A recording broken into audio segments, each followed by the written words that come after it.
John Nicholls Medalist, your second John Nicholls Medal, Jake.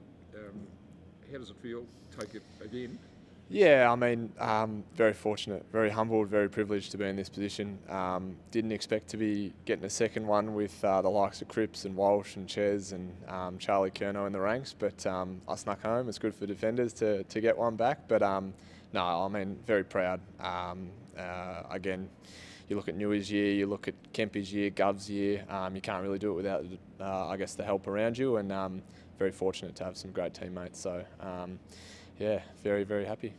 It's a little bit different to your acceptance speech this year in front of 1,400 people compared to how it was with the Great Northern, the night you won it in 2020. Yeah, no, there was it was just partners and coaches and players at the 2021. So, I mean, it was nice to get up and in front of a lot of people and probably acknowledge everyone in that room that have supported us all the way through, especially in the tough times this year, and we gave them some good times towards the end. But yeah, I was a fair bit nervous. Again, I honestly didn't think I was going to be. I thought I'd maybe around the top 5, maybe, but yeah, very, very stoked, I guess. Yeah.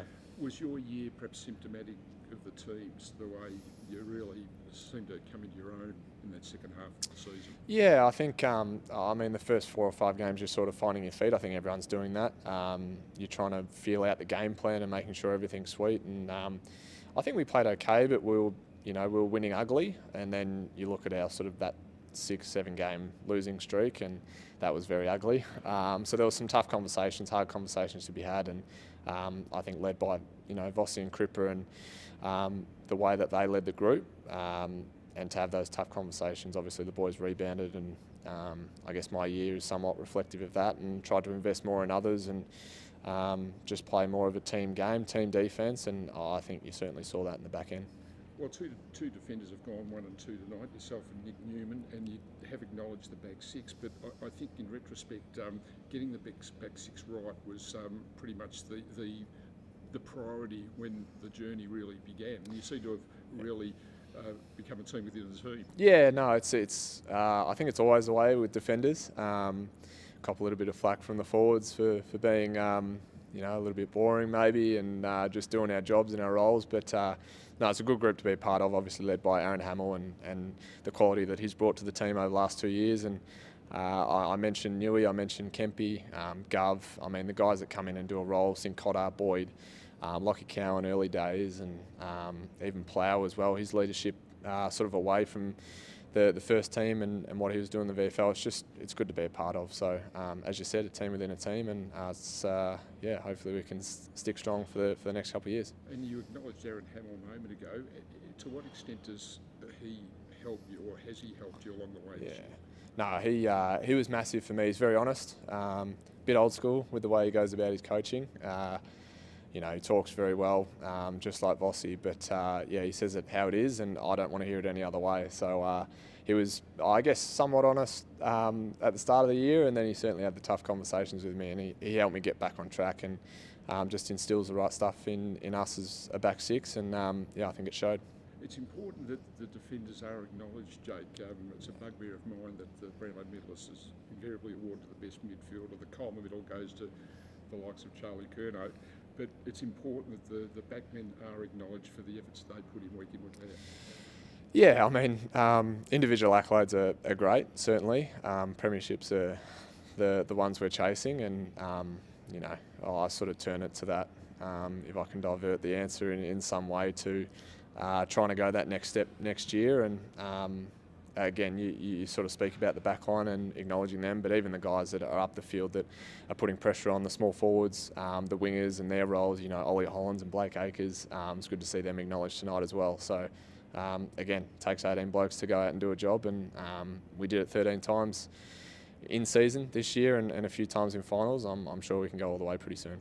You're within striking range now of Paul Meldrum, the record holder in the number 23 Guernsey. Is that something that you will aspire to in 2024? I didn't know that. That's a good stat to have. No, it's again just another proud moment to have the name up on the locker, let alone be the games holder. So if I catch it, that'd be great, and we'll see. Hopefully, well, you never know. My partner won't like me saying this, but maybe a few little Weiterings running around in Carlton, Guernsey would be nice for the father-son, or father-daughter for that matter. But no, it's a great privilege, great honour. And a final question, at your age and experience now, your stage of evolution as a league footballer, is it getting easier, is it getting harder? Do you believe your best days are ahead? Where do you think you're at the moment? Yeah, it's a tough one. I guess you think you peak maybe 22, 23 years of age, and I mean, you look at the likes of Cripper, you look at Doc, Cade Simpson I played a lot of years with, and he just kept getting better, and he was very old. So no, you just never know. I mean, I think the window's open for us. We've got 2 guys over 30 next year, that's all. We've got a lot of guys in that sort of 50 to 150 game bracket that are playing a lot of really good football.